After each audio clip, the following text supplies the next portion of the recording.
बिस्मिल्लाहिर्रहमानिर्रहीम अस्सलामु अलैकुम वरहमतुल्लाहि वबरकातुहु वेलकम छु तुम बैक लाइट सान यूट्यूब चैनल पे यथ जन नाव देसी जायका विद इंशा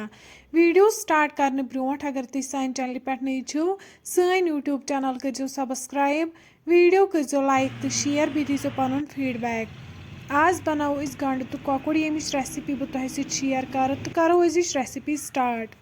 रेसिपी खतर निमुत कॉकड़ गोडनेथी असल पे साफ कर थोमुत बी नी यन गंड अमन करो न्युक न्युक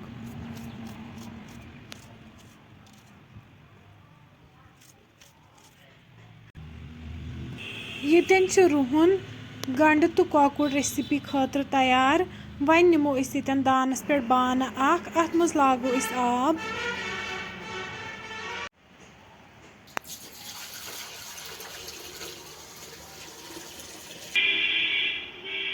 अत मज त्रो वन लिद्र चमच नून बी त्रो तेज पत्ता बड़ ٲl दालचीन सब्ज ٲl वन त्रो अत मज कॉकड़ दिमो कॉकड़स असल पे फुकर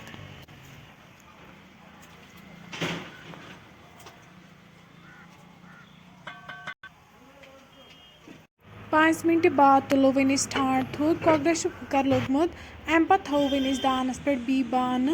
अत मज त्रो वन तील गर्म गसित त्रो वन अत मज कॉकड़ तो करहन असल पे फ्राई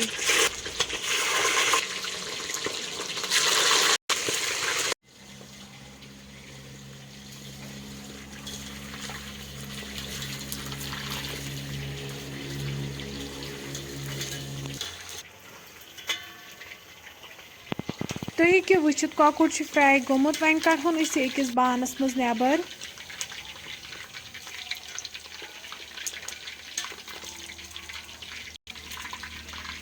वन त्रो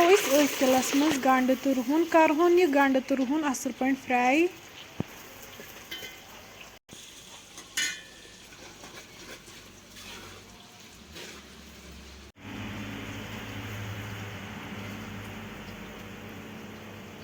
तुम हेकिव वुचित गंड तो रुहन फ्राई गोमुत वन त्रो यन मरचांगन चमच 2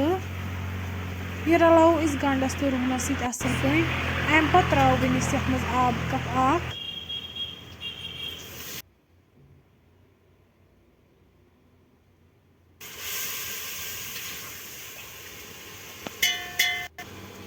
यन त्रो वन अत मज बादियान पाउडर चमच 2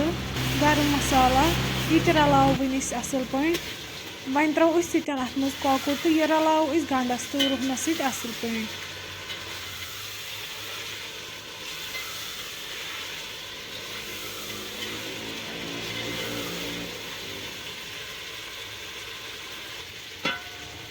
अम पे त्रो वन अत मज चिकन स्टॉक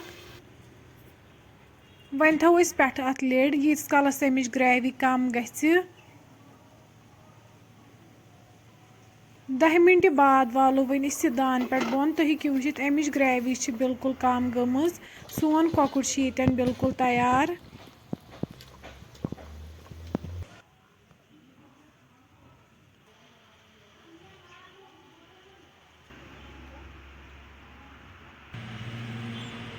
दान पे बोन वलित त्रो वन अत मज मेथ